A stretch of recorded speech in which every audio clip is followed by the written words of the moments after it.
আসসালামু আলাইকুম। আমার রুম নাম্বার কত? আনিকা ৪০১ ৪ তলায় যান। আচ্ছা।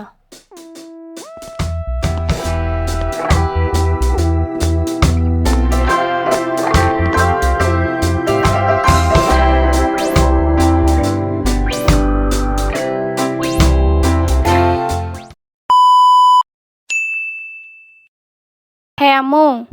হ্যাঁ, হ্যাঁ, রুম টুম পরিষ্কার করলাম। খাবো একটু পরে। আরে তুমি চিন্তা করো না তো।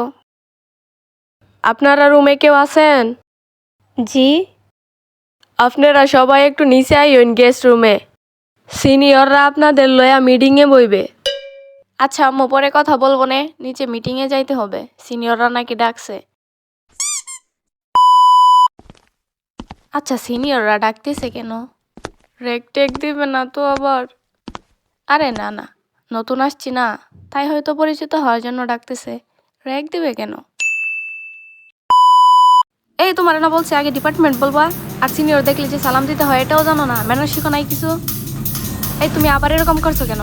কতবার বলবো এক কথা, হ্যাঁ? সোজা হয়ে দাঁড়াও আর ঠিক মতো পরিচয় দাও। এই তুমি এত লেট করে আসছো কেন? আমাদের সময়ের কি কোনো দাম নাই? না মানে আপু, খালা তো মাত্র গিয়ে বললো নিচে আসতে। কত বড় বেয়াদব, মুখে মুখে কথা বলে। এই তোমার পরিচয় দাও। আমি আনিকা। পরিচয় দেওয়ার সময় প্রথমে সালাম দেওয়া লাগে, জানো না? আসসালামু আলাইকুম। আমি আনিকা, প্রথম বর্ষ, প্রথম সেমিস্টার।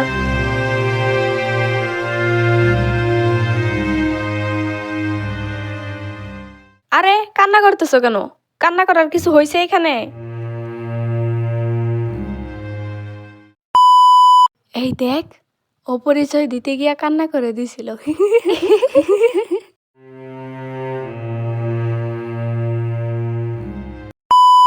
এই তোমার নাম যেন কি? হুম, তোমার নাম কি? আনিকা। তো তুমি পরিচয় দিতে গিয়ে কান্না করে দিছিলা কেন? পরিচয় দিতে গিয়ে কেউ কান্না করে দেয়? যত সব ঢং। এই দেখ, ও সবসময় এরকম চুপচাপ থাকে, কারোর সাথে কথা বলে না। ভাব নেয় আর কি। ভাবের ঠেলায় কারোর সাথে কথাই বলে না।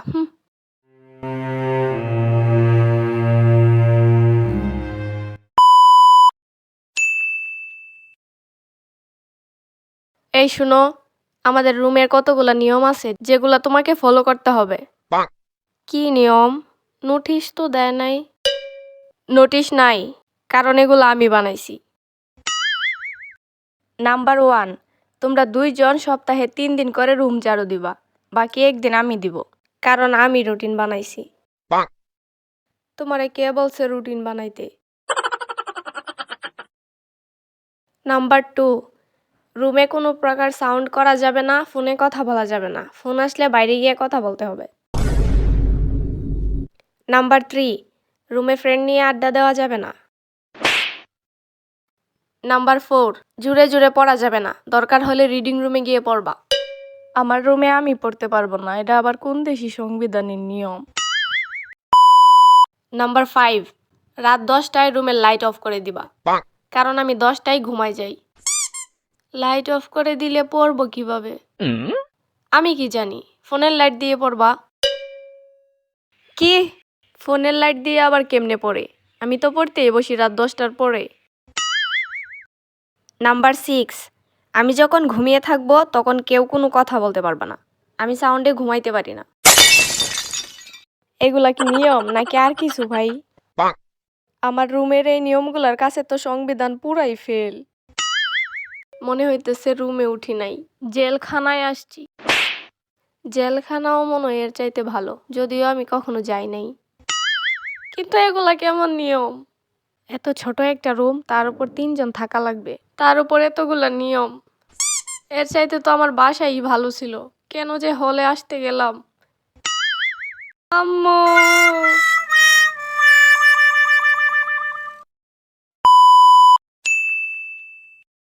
রুমে তো খাবার নাই, নিচে গিয়ে খাবার আনতে হবে।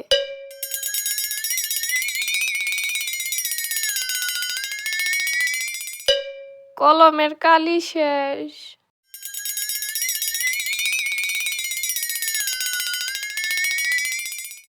চা খাইতে যাইতে হবে।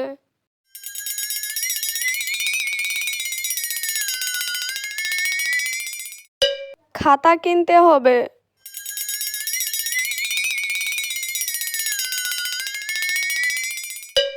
দোকানে যাইতে হবে।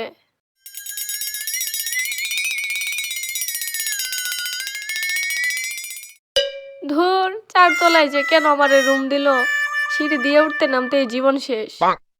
এইটুকু একটা মানুষ আমি, এতবার সিঁড়ি দিয়ে উঠতে আর নামতেই তো আমার সব এনার্জি শেষ হয়ে যাবে। পড়বো কখন?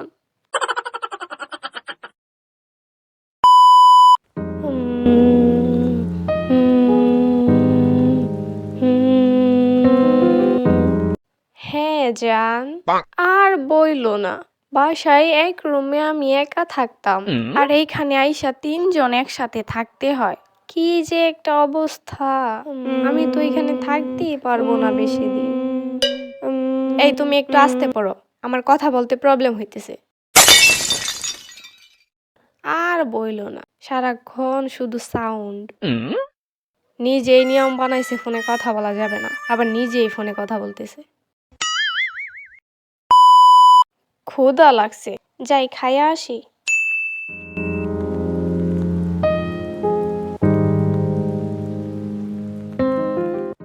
এটা কি?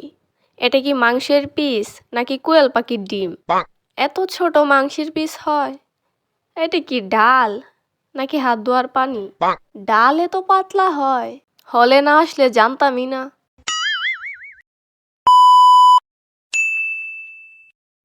বাহ! আহ! আহ! আম্মু, আমার ফুড পয়জনিং হয়ে গেছে।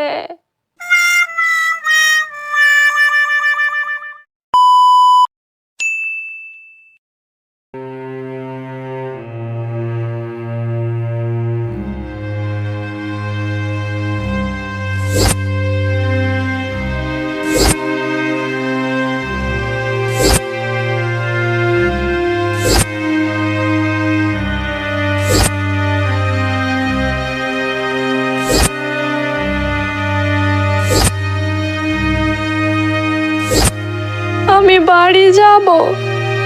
আম্মু!